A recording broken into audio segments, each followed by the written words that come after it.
Estamos diante de uma palavra muito conhecida de todos nós leitores, pregoeiros e meditantes da Bíblia Sagrada que ora acabamos de ler.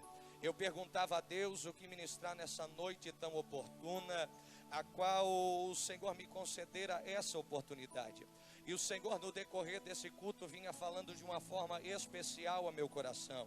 Para entendermos o texto que ora acabamos de ler, é necessário ver o que a história está nos contando, o que a Bíblia ela vem nos contando, a narratória bíblica a qual estava acontecendo. Diz a Bíblia Sagrada que o evangelista João, quem foi João? João, ele foi o escritor do Evangelho de João, também foi o escritor das 3 epístolas de João, 1 João, 2 João e 3 João.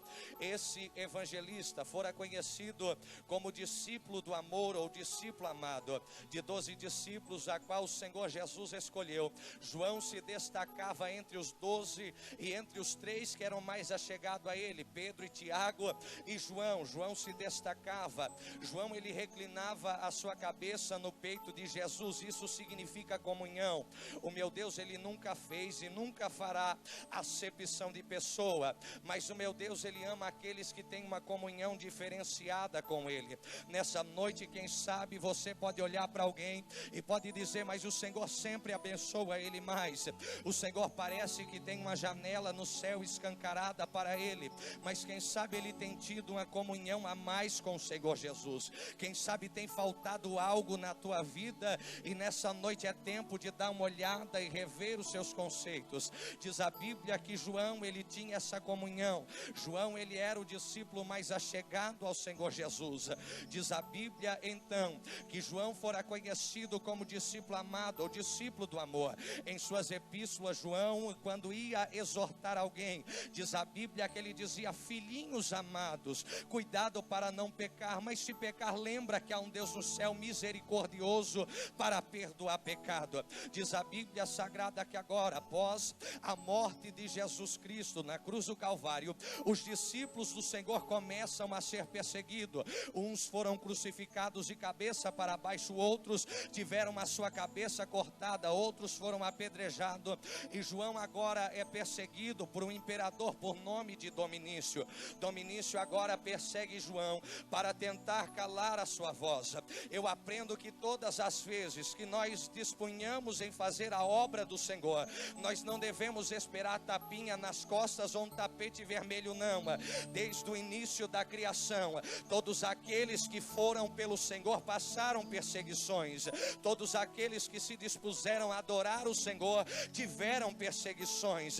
Eu me lembro de uma certa feita, um profeta do Senhor por nome de Elias. Ele profetizava e fora perseguido, mas porquanto o Senhor guardara a Elias. Diz a Bíblia Sagrada também, tanto entre outros, aleluia, personagens da Bíblia Sagrada, tanto eles, Sadraque, Mesaque e Abidnego, quando não se prostraram à estátua de Nabucodonosor, diz a Bíblia Sagrada que agora eles são lançados em uma fornalha. Diz a Bíblia que Daniel, por não recusar o Senhor e assim fazer a sua vontade, foi lançado dentro de uma cova. Eu me lembro também de Estevão, diácono cheio do Espírito Santo, que por não negar o nome do Senhor e assim fazer a sua vontade, foi apedrejado até a morte. Mas eu também aprendo que em todas as dificuldades, em todas as perseguições, o Senhor há de se manifestar de uma forma diferente. Quando Sadraque, Mesaque e Abidnego estavam na fornalha, diz a Bíblia que um quarto homem está caminhando com eles para lá e para cá. Quando Daniel foi lançado na cova dos leões, os leões tiveram que jejuar, pois dentro daquela cova havia um leão maior, que é o leão da tribo de Judá.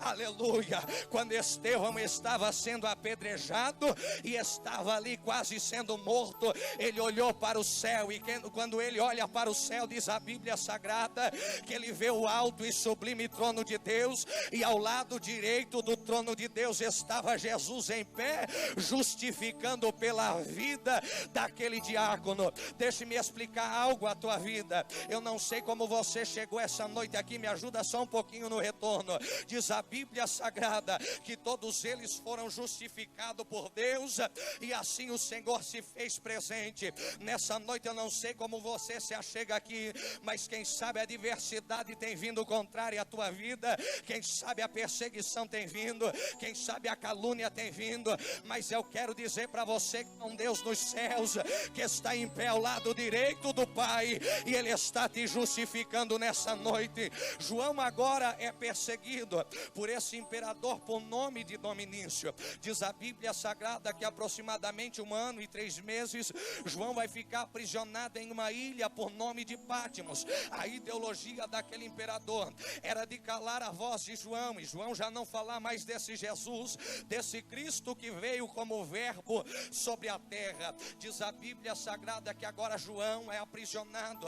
A ideologia do imperador estava concretizada, aprisionar a João, mas Deus olhou do céu e resolveu mostrar algo muito maior a João. Deus olhou do céu e disse: não, o ministério não acaba aqui, pois eu tenho algo muito maior, eu tenho algo maior para mostrar para a tua vida. Nessa noite Jesus está dizendo: não se acaba por aqui, ainda tem coisa maior se achegando para você, ainda tem coisa maior a ser desenrolada sobre a tua vida. O teu ministério não para aqui, a tua chamada não para aqui, a tua casa não para aqui, a tua família não para aqui. Deus ainda tem coisas grandes para fazer, e Ele há de manifestar o seu poder. Quando achamos que tudo acabou, quando achamos que já não tem mais jeito, o Senhor Ele há de manifestar a sua presença. Quando aquela viúva lá em Naim estava prestes a sepultar o seu filho, a esperança tinha acabado, mas diz a Bíblia que Jesus Ele vai saindo de Cafarnaum e adentra na aldeia de Naim. Quando a esperança vai embora, quando achamos que tudo acabou, meu Deus, Ele se levanta e diz: a última palavra, o último aleluia, projeto ainda é meu.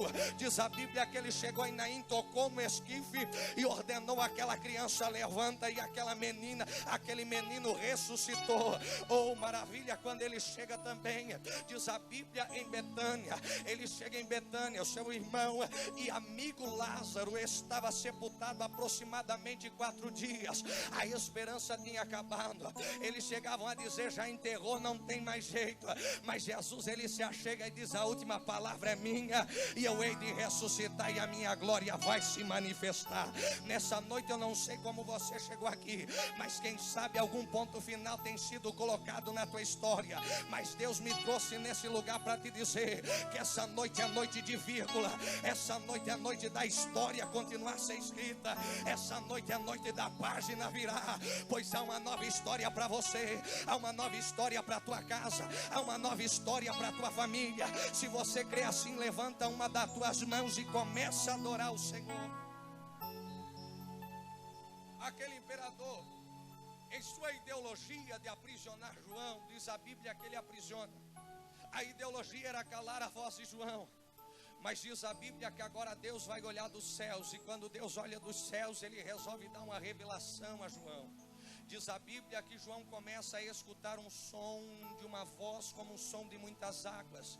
Essa voz ecoava por detrás de João, tinha som como de uma trombeta também. Diz a Bíblia que quando João ele se vira para ver da onde surgia aquela voz, em meio a uma visão celestial, diz a Bíblia que João agora se vê com 7 castiçais de ouro. Do meio dos 7 castiçais de ouro, um homem com a aparência do Filho de Deus. Esse homem estava cingido de vestes talares à altura do seu peito, ele carregava um cinturão de ouro. Diz a Bíblia que o seu rosto e o seu cabelo era mais alvo do que a neve, mais alvo do que a lã branca. Os seus olhos eram como chama de fogo, os seus pés como latão que fora reluzido, o latão que fora refinado numa fornalha. Da sua boca saiu uma espada afiada como a espada de 2 gumes, e em sua mão direita ele carregava 7 estrelas. Diz a Bíblia que quando João viu esse homem, João caiu aos seus pés como se estivera morto. Esse homem, sendo o próprio Filho de Deus, Jesus Cristo de Nazaré, vai tocar no ombro de João e diz: João, não temas, eu sou o primeiro, eu sou o derradeiro. Ou seja, ele é o alfa e ele é o ômega. Quando ele toca em João, ele diz: João, não temas, eu sou aquele que estive morto, mas ao terceiro dia ressuscitei, tomei a chave da morte e da sepultura e vivo estou. É maravilhoso quando eu vejo que o toque de Jesus fez um ânimo à vida de João, e eu aprendo que o toque de Jesus é poderoso para efetuar milagre. Como assim, pregador? Eu não estou entendendo, deixe-me te explicar. Nesse início de mensagem, Jesus, todas as vezes que usa a sua mão, o milagre acontece, o milagre há de se manifestar.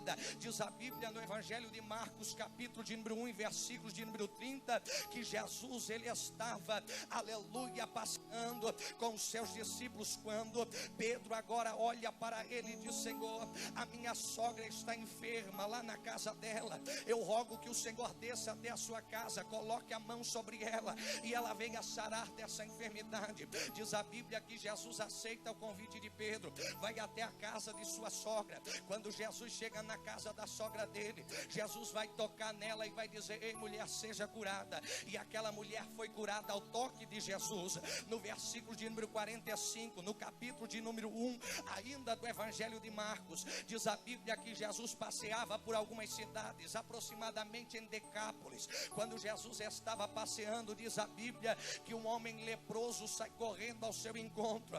Pela lei, aquele homem não poderia adentrar na cidade, mas diz a Bíblia que aquele homem se aproxima e diz: Senhor, se o Senhor quiser, o Senhor pode me curar. O Senhor Jesus vai olhar para ele e vai dizer: você quer ser curado? Diz a Bíblia que Jesus estende as mãos, coloca a mão naquele homem e diz: seja curado.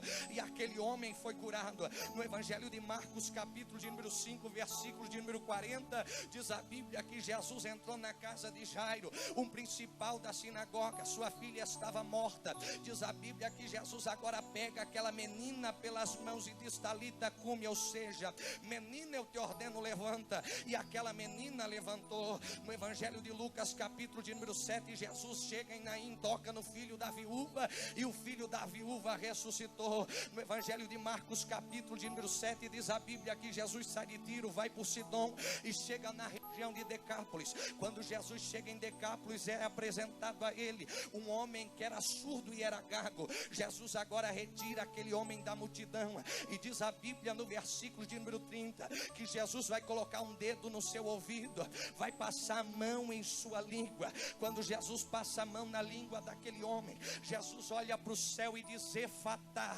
Quando Jesus diz Efatá, diz a Bíblia que ele estava dizendo: abra-te. E no mesmo momento o ouvido daquele homem foi aberto e o empecilho da vida dele foi tirado. Oh, maravilha! Quando eu vejo que o toque de Jesus não somente cura, não somente ordena milagre, mas também tira empecilho. Quantas das vezes empecilhos são colocados em nossa vida? Quantas das vezes o vosso adversário se levanta como empecilho lá dentro da tua casa, coloca o vício na droga, coloca o vício no álcool, coloca a prostituição.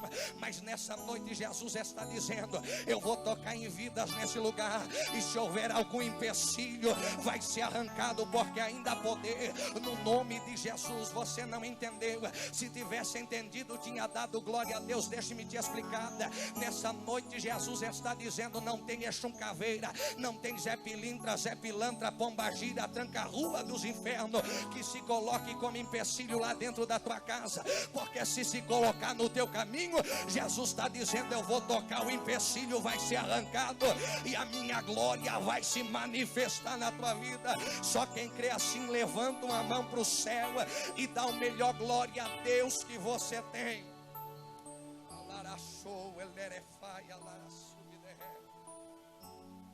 Quando Jesus ele usa a sua mão, é maravilhoso que eu sempre vou encontrar Jesus fazendo milagre.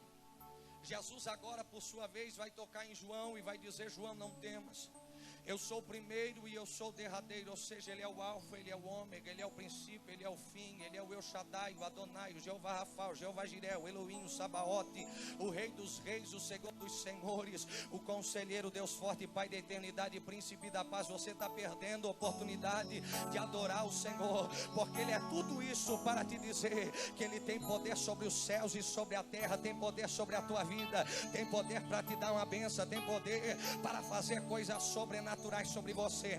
Diz a Bíblia que agora João é tocado. Ele diz: João, eu quero que você escreva 7 cartas às 7 igrejas da Ásia, porquanto os 7 castiçais de ouro que você viu são as 7 igrejas da Ásia, e as 7 estrelas que você viu na minha mão direita são os 7 pastores dessa igreja. João agora escreve, João agora começa a escrever. Escreve a Éfeso, Esmirna, Pérgamo, a Tiatira, Sardes e a igreja de Filadélfia e também de Laodiceia. Quando ele começa a escrever, segundo o Senhor lhe ordenar, escreve a Éfeso. Ele começa a dizer: Éfeso, você tem abandonado o primeiro amor. Eu tenho contra ti que abandonastes o primeiro amor. E o que abandonar o primeiro amor, pregador, deixe-me te explicar. No primeiro amor, no primeiro momento de uma conversão, a igreja ela busca mais a presença do Senhor. O conhecimento não toma a tona, mas sim o amor está fluindo em seu coração. A consagração, a jejum, há uma diferencial na sua vida. Mas o tempo vai passando, o amor vai se esfriando, e diz a Bíblia, o seu cumprimento, que no decorrer do tempo o amor de muitos se esfriaria. A igreja de Éfeso já teria esfriado o seu primeiro amor, mas diz a Bíblia que Jesus vai olhar para ela e vai dizer: mas ainda tem esperança. Aquele que perseverar até o fim, eu dar-lhe-ei a coroa da vida. Diga que ainda há tempo de voltar ao primeiro amor. Agora diz a Bíblia que ele, após falar Éfeso, ele vai falar Esmirna. Quando ele escreve Esmirna, ele diz: Esmirna, eu sei que tu és uma igreja rica em bens materiais, em financeiro, mas porém de espírito você é uma igreja pobre. Porém de espírito você tem deixado a presença. Porém de espírito você é pobre. A Bíblia vai dizer: não adianta juntar tesouros nessa terra, porque a traça e a ferrugem corrói, mas junta lá no reino dos céus, porque lá não há traça e lá não há ferrugem. Ele começa e prossegue, escreve a Éfeso, a Esmirna, vai escrever a Pérgamo. Quando ele escreve a Pérgamo, ele diz: Pérgamo, eu tenho contra ti que você aceitou a doutrina de Balaão. E quem foi Balaão, pregador? Deixe-me te explicar. Balaão foi um profeta do Antigo Testamento, a qual vendeu o seu ministério.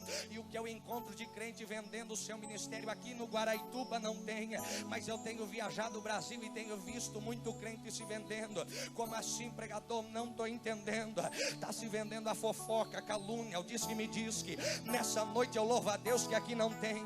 Aqui tem um povo cheio do Espírito Santo e carrega a presença do Senhor com zelo, e a sua presença é assim manifestada no meio de nós. Ele começa a dizer a igrejas que aceitaram a doutrina de Balaão. Balaão, uma certa feita, foi se vender para amaldiçoar a nação de Israel, mas ele só não sabia que o que já é abençoado por Deus, ninguém pode amaldiçoar. Deus, ele fez uma promessa a Abraão no livro de Gênesis, capítulo de número 15: Abraão, eu abençoarei aqueles que te abençoarem e amaldiçoarei aqueles que te amaldiçoarem. Sendo assim, o que é abençoado por Deus, ninguém pode amaldiçoar. Balaão se vende, tenta amaldiçoar, mas diz a Bíblia que ele é corrigido pelo Senhor. Diz a Bíblia agora que após escrever a Éfeso, Esmirna, Pérgamo, ele vai escrever a Tiatira. Quando ele escreve a Tiatira, ele diz: Tiatira, eu tenho contra ti que você aceitou a doutrina de Jezabel. E quem foi Jezabel, pregador? Jezabel perseguiu a vida do profeta Elias para tentar tirar a sua vida.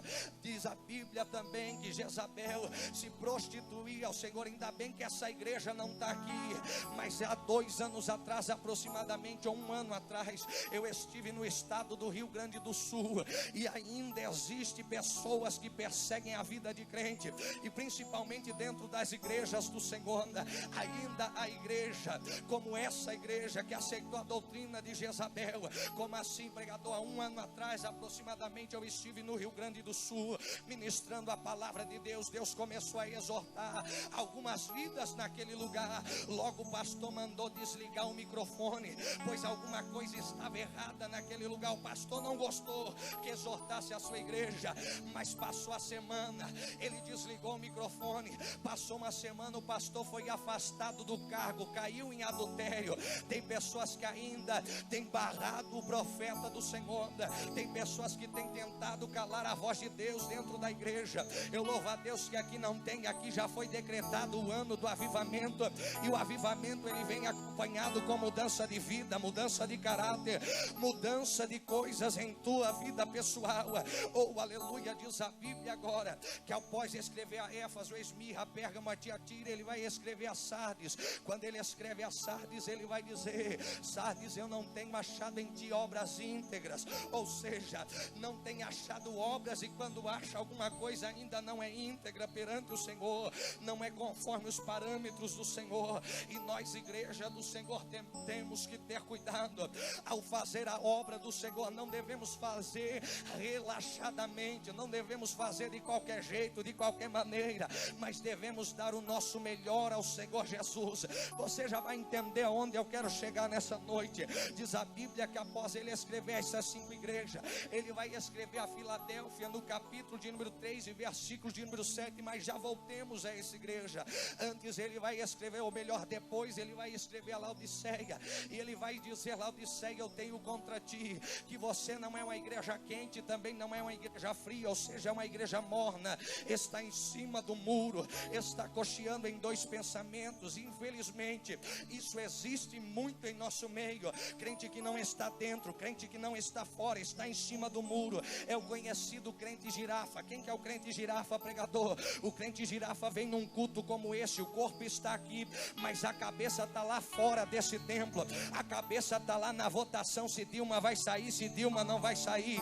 A cabeça está lá no Facebook, no WhatsApp. Eu não sou contra, eu também tenho, mas quando estamos na casa do Senhor, o culto em adoração é para Ele. É melhor se desligarmos de pensamentos que não tenha, aleluia, lógica com o culto do Senhor. A igreja de Laodiceia está em cima do muro, e eu aprendo à luz da Bíblia Sagrada que tudo que está em cima do muro está errado. Diz a Bíblia Sagrada que quando Abacuque foi orar, Abacuque orava e dizia: Senhor, aviva o teu povo no meio dos anos, porque no meio das coisas fica tudo difícil. O começo vai tudo bem, o começo é o primeiro amor, o começo é um avivamento genuíno sendo trabalhado no coração, mas o tempo vai passando, o amor vai se esfriando, a fadiga vai entrando, e você começa a ficar como a igreja de Laodiceia. Não é uma igreja quente, não é uma igreja fria, mas é uma igreja que coxia em 2 pensamentos. Será que hoje eu vou na casa do Senhor, ou eu fico na minha casa? Há pensamentos assim em cima do muro. Eu louvo a Deus que aqui não tem uma igreja morna, aqui não tem uma igreja fria, mas aqui tem uma igreja cheia da presença do Espírito de Deus.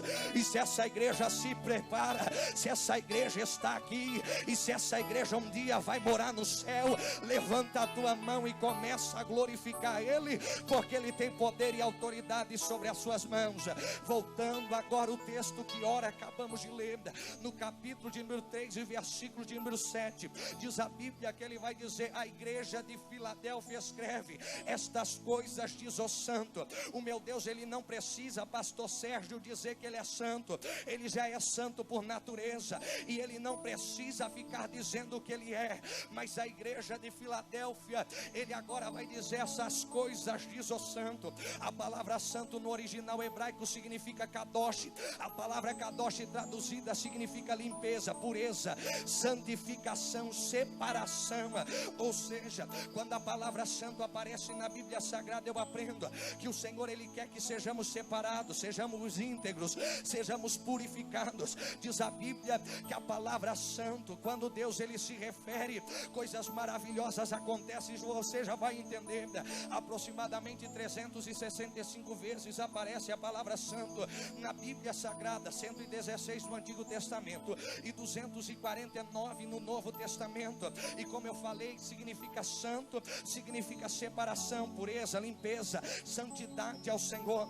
Diz a Bíblia que sem santidade ninguém verá Deus. No livro de Levíticos, capítulo de número 20, versículo de número 22, está escrito: sede santos, porque o Senhor vosso Deus também é santo. No livro de 1 Pedro, capítulo de número 1, versículo de número 15, está escrito: sede santos, porque o Senhor vosso nosso Deus, Ele também é santo. Diz a Bíblia Sagrada que agora João, ele começa a receber essa revelação, e o Senhor vai dizer à igreja que está em Filadélfia: escreve essas coisas, diz o santo. Como eu falei, aparece 365 vezes na Bíblia Sagrada.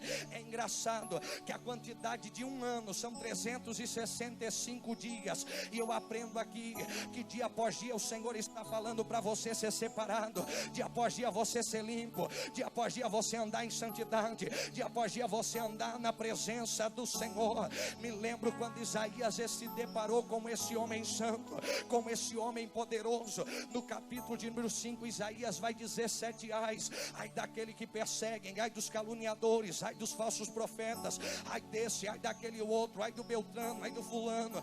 Mas diz a Bíblia Sagrada que no capítulo de número 6, na morte do rei Uzias, quem era Uzias? Uzias era parente próximo de Isaías, ou seja, Isaías corrigia o povo, Isaías profetizava o povo, logo corria para trás do trono de Uzias, pois de lá vinha uma proteção, de lá vinha a mão de Uzias para lhe proteger. Mas diz a Bíblia que agora Uzias morre, no trono terrestre já não há mais ninguém para lhe proteger. Isaías agora se vê desprotegido, mas quando ele olha para o céu, diz a Bíblia Sagrada que ele vê o alto e sublime trono de Deus. Esse trono não estava vazio, mas esse trono está sentado aquele que é digno de todo louvor e toda adoração. Diz a Bíblia que os serafins rodeavam o trono de Deus e diziam: santo, santo, santo é o Senhor dos exércitos, e toda a terra está cheia da sua glória. No original vai dizer: Kadosh, Kadosh, Kadosh, Adonai Elohim Sabaoth, é o Senhor dos exércitos, e toda a terra está cheia da sua glória.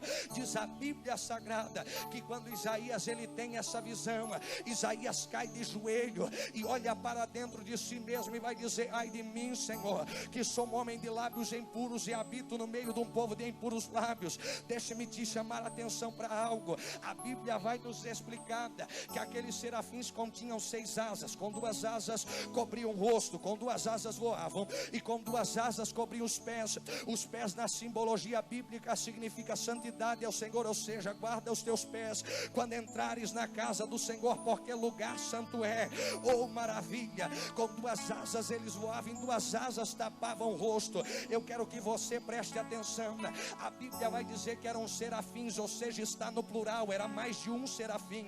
A Bíblia não nos diz quantos serafins eram, mas nos coloca no plural. E deixe-me fazer uma conjectura aqui e imaginar 5 serafins, todos eles com seu rosto tapado, todos eles com 2 asas voando, todos eles com 2 asas cobrindo seus pés, e junto em uma só canção diziam: santo, santo, santo é o Senhor dos exércitos, e toda a terra está cheia da sua glória. Eu só não entendi uma coisa: que eles estavam com o rosto tapado, ou seja, impossibilitada da visão, e eu não vejo em nenhum momento eles mesmo estando com a visão impossibilitada, o serafim que estava no meio esbarrar no serafim da esquerda, o serafim que estava no meio se esbarrar no serafim da direita. Sabe por quê?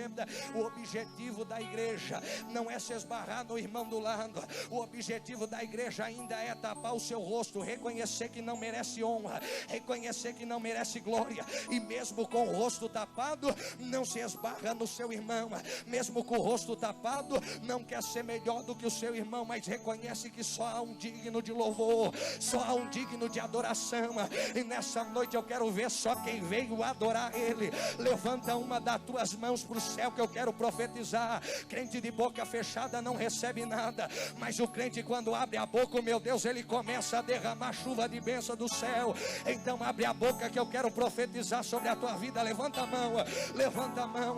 Esse santo que está sentado no trono, que tem todo o poder e toda a autoridade, nessa noite ele está fazendo uma viravolta na tua chamada, ele está virando a página da tua história, ele está virando o teu ministério. Quem sabe você chegou aqui e disse: Senhor, não tem mais jeito, não tem mais solução, a minha vida não tem mais jeito, não tem outro caminho. Mas nessa noite manda dizer o Senhor: eu estou movendo os céus e a terra, porque ainda há um assentado no trono que tem poder, e ele se chama o Deus Todo-Poderoso, Jeová Rafá.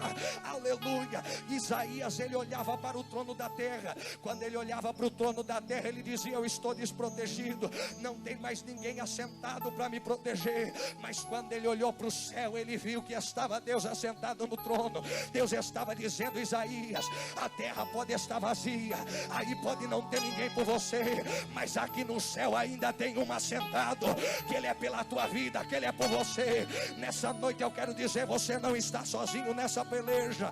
O meu Deus, ele é por você, e junto com ele há anjos, arcanjos, há serafins e querubins para lhe dar vitória nessa noite. E só quem crê assim levanta uma das mãos para o céu, começa a adorar ele, porque é dele todo louvor e toda adoração.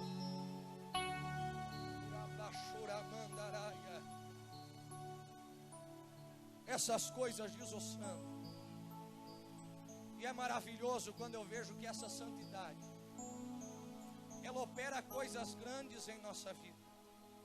É maravilhoso quando eu vejo essa santidade trabalhando na vida de Isaías e trabalhando na vida de tantos outros personagens da Bíblia que não nos dá tempo de trazer. Mas eu vou lhe falar a história de um jovem que um dia ele se deparou com essa santidade. Aos 11 anos de idade, esse jovem, ele se afasta da casa do Senhor. Aos 11 anos de idade, a sua mãe e o seu pai se separam. E esse jovem agora, sem um acompanhamento familiar, ele vai ser abraçado pela vida do crime. Aos 11 anos de idade, esse jovem começa a usar drogas e começa a fumar o seu primeiro cigarro de maconha. Com 12 anos, esse jovem já está cheirando cocaína. Com 13 anos, esse jovem já está usando mais de 6 tipos de droga diferente: LSD, o doce que é chamado a bala, o êxtase, entre todas outras drogas. Esse jovem começa a se perder no mundo do tráfico, no mundo do crime, e ele começa a se envolver também com o tráfico de droga. Fazia pequenos assaltos para sustentar o seu vício, para sustentar aquilo que ele teria que comprar. Após isso, alguém chega para ele e diz: não, vem comigo, vamos traficar junto, tudo que eu ganhar, metade é teu. E esse jovem agora começa a cuidar de 3 bocas de tráfico. Há histórias assim que aconteceram na vida desse jovem. Aos 14 anos de idade, ele já andava armado, já não ia muito para casa. Sua mãe muitas das vezes lhe procurando na rua, o seu pai, a sua família sendo desgarrada, desgraçada. E Satanás estava colocando um ponto final naquela história, porque Satanás, ele não se importa com a história daqueles que estão fazendo a sua vontade. A luta de Satanás é tentar afligir a igreja do Senhor. Porquanto aos 11 anos ele afligiu esse jovem, tirou esse jovem da casa do Senhor. Com 14 anos usava mais de 6 tipos de droga, envolvido no tráfico de droga. Mas esse jovem, aos 16 anos de idade, ele se dirigiu até uma igreja Assembleia de Deus, no bairro chamado Cachoeira do Bom Jesus, na cidade de Florianópolis. Um culto como esse, onde a presença do Senhor era sentida. Aquele jovem estava no lado de fora daquela igreja, quando o pastor estava naquele púlpito ministrando, ele disse: vem aqui, você que está aí nessa porta. Aquele jovem, quando adentrou dentro da igreja, a cabeça raspada, cheio de corrente, cheio de anel, cheio de piercing. Aquele jovem, quando entra na igreja, ele adentra chorando, lágrimas, porque ele estava vendo a santidade de Deus naquela noite. Aquele jovem se cai aos pés daquele púlpito, aos pés daquela tribuna. E quando o pastor pergunta: o que você veio fazer aqui essa noite? Esse jovem levanta as suas mãos e diz: eu vim aceitar a esse que é santo e tem todo o poder. E o que aconteceu com esse jovem pregador? Esse jovem cresceu, e você tem a oportunidade de estar escutando ele essa noite. Eu era desgarrado, eu estava no lamaçal do pecado. Está minha mãe, minha esposa aqui de testemunha. Muitas das vezes eu deixei a minha família entristecida, muitas das vezes a minha família chorou, mas eu louvo a Deus que havia uma esposa e uma mãe orando por mim. E essa esposa e essa mãe dizia: pai, cuida dele, guarda ele, protege ele. E nessa noite eu estou aqui para te dizer que Jesus, ele ainda opera milagre, a sua santidade ainda opera maravilhas, a sua santidade ainda opera coisa grande na tua vida. Ei, deixe-me profetizar, deixa, eu sinto uma unção aqui neste lugar. Levanta a tua mão para o céu, levanta. Essa santidade, a partir de hoje, ela está mudando circunstâncias à tua vida, é lá dentro da tua casa, é lá na tua família, é lá no meio dos teus. O meu Deus está envolvendo com essa santidade. Prepara ano de 2016, é ano de uma grande colheita, é ano de salvação. Só quem crê assim, dá um salto dessa cadeira e dá um brado de glória a Deus. Orala show e daracé, alamanduri fly, alara subderrédia.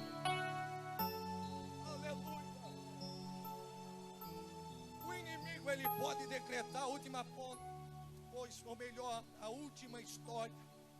Ele pode decretar o final de tudo. Mas quando ele decreta o final, meu Deus, ele se levanta no trono e diz: agora que eu começo a escrever. Olá, brancho e céu, indara subderreve alaraçai. Vai ter uma viravolta na tua história. Essa santidade não é em vão. Essa santidade é para mudar a tua história. Essa santidade é para mudar a tua família. Essa santidade é para mudar caráter de vidas. E quando ela muda o caráter, há salvação. Quando ela muda o caráter, há libertação. Deixe-me correr, tentar concluir essa mensagem, porque o meu tempo já se foi. Ele vai dizer: João, eu sou o santo, eu sou o verdadeiro. Eu nem vou entrar aqui em verdadeiro. Tem pessoas que receberam promessa e achou que o Senhor se esqueceu, mas diz a Bíblia que ele não é homem para que minta, nem filho do homem para que se arrependa e volte atrás. Ele ainda é verdadeiro. O que ele prometeu para a tua vida, ele vai cumprir. É só uma questão de tempo, pois está escrito: há um tempo determinado para todas as coisas debaixo desse sol. Aleluia. Então creia somente que há um tempo determinado para a tua família se render, há um tempo determinado para o teu ministério começar a caminhar, há um tempo determinado para as coisas acontecerem na tua vida. O tempo determinado chegou na minha história. Hoje sou pregador do evangelho, tenho viajado o Brasil, fora do Brasil, porque o meu tempo chegou. Deus olhou do céu e disse: não vai ser um rabisco na minha mão, ele vai ser uma história escrita por mim. E eis-me aqui fazendo a obra dele com grande zelo e com grande vontade. Ele é verdadeiro para cumprir o que ele promete, ele não falha. O que ele promete, ele não volta atrás para requerer, não. O que ele promete, ele é fiel para cumprir sobre a tua vida. Ei, mulher, você que tem orado tanto, quem sabe lá por dentro da tua casa, irmãs do círculo de oração, tem orado e tem dito: Senhor, adentra na minha casa, muda a história da minha família, salva o meu esposo, salva o meu filho. Eu quero dizer que o tempo determinado do Senhor está chegando sobre a tua vida. Esse ano somente crê que é ano de colheita, é ano de mudança lá dentro da tua casa, lá na tua família. Ele vai dizer: eu tenho uma chave de Davi. A chave de Davi nada mais era que uma chave de 30 centímetros. Ela era uma chave toda de ouro. No livro de Isaías, capítulo de número 19, alguém vai receber essa chave. Esse alguém é Eliaquim. Eliaquim era um mordomo. Ele servia o seu rei, ele bebia a água do rei, bebia o vinho do rei, comia a comida do rei. Por conta, se a comida ou a bebida tivesse envenenada, quem morreria não seria o rei, quem morreria seria Eliaquim. Agora o rei vai olhar para Eliaquim e resolve depositar confiança sobre ele. Coloca sobre o seu ombro a chave de Davi. A chave de Davi lhe dava autoridade no reino. A chave de Davi lhe fazia alguém como o próprio rei. Ele agora cuidava das finanças. Se Eliaquim desse uma palavra, o rei assinava embaixo, porque ele tinha autoridade, ele tinha confiança dada pelo rei daquela época. E é maravilhoso quando eu vejo que Jesus, ele também possui essa chave de Davi. Deixe-me imaginar um certo dia Deus Pai chama Jesus à sala do seu trono e diz: filho, hoje eu coloco sobre o teu ombro a chave de Davi. Hoje eu te dou autoridade e confiança sobre todo o reino do céu. Jesus agora vai olhar para um povo pecador, vai olhar para um povo errante, e diz a Bíblia que Isaías escreveu que o castigo que nos traz a paz estava sobre ele, pelas suas pisaduras nós fomos sarados. Diz a Bíblia que ele veio, nasceu no ventre de Maria, em uma manjedoura, em um estábulo, um lugar destinado aos animais. Jesus, ele já nasce ensinando, ele já nasce na humildade. Tem crente nascendo hoje e já está querendo ser alguém na vida, já está querendo chegar por cima. Ei, Jesus, ele nos ensina que tem que vir por baixo, é na humildade. idade, ele nasceu em uma manjedoura. Diz a Bíblia que aos 12 anos ele aparece na sinagoga, ensinando na sinagoga. Depois ele vai aparecer aos 30, curando, libertando, transformando vidas através de sua palavra. Aos 33 ele é perseguido, sendo perseguido, ele é açoitado, sendo açoitado, ele é preso. Se ainda não bastasse, pegam coroa de espinho maleável, colocam sobre a cabeça de Jesus, mas a o pensamento de Jesus e o intuito dele era: eu tenho autoridade, eu tenho confiança no reino dos céus, eu vou fazer algo por essa humanidade. Diz a Bíblia que agora ele é açoitado com uma zorrague de 12 tiras. Agora fazem Jesus carregar o madeiro até o monte Gólgota, até o monte Caveira, ou até o Calvário, melhor dizendo. Diz a Bíblia que agora Jesus chega. Quando Jesus chega, ele estende as suas mãos. Um cravo transpassa a sua mão, outro cravo transpassa a outra, outro cravo transpassa os pés, e ele é levantado naquela cruz. Diz a Bíblia Sagrada que próxima hora nona ele repousou. Ele disse: Pai, perdoa porque eles não sabem. Pai, está consumado. Eu estou comprando esse povo é com preço de sangue. Jesus nesse exato momento pegou a autoridade e confiança dada por Deus e disse: eu vou rasgar o véu do templo de alto a baixo e vou fazer da minha igreja sacerdócio real. Se você nessa noite está aqui, foi porque ele deu a vida do seu filho na cruz do Calvário. Se você nessa noite está aqui, é porque como ovelha muda ele subiu para dar vida por você. Então você tem liberdade para abrir a boca e começar a adorar, porque ele se faz presente nesse alaxorianácia, alamanduiacá. Se coloca de pé. Eu quero orar pela tua vida. Deixe-me orar por você. Aleluia. Jesus agora morre naquela cruz, e no livro de Apocalipse vai dizer: João, não temas, eu sou primeiro, eu sou derradeiro. Estive morto, mas ao terceiro dia ressuscitei. Tomei a chave da morte e da sepultura, e vivo estou. Nessa noite eu quero dizer: ele não está morto, ele está vivo, e você tem autoridade de chegar até a presença dele com louvor vivo, com louvor eficaz. Então levanta a mão para o céu. Eu vou dar um minuto para você dar o teu melhor a ele, um minuto para você dar o glória para ele, um minuto para você adorar ele, um minuto para você falar palavras lindas para ele. Enquanto você adora, ele vai derramando do seu espírito. Enquanto você adora, ele vai enchendo a tua vida. Enquanto você adora, ele vai tocando em você. Enquanto você adora, ele vai entrando lá dentro da tua casa, vai mudando a tua história. O Lara show e Lara sai. Adore a ele, vai, adora.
Os céus se encontram abertos nessa noite. A sua palavra diz que porta que ele abre ninguém pode fechar, porta que ele fecha ninguém pode abrir.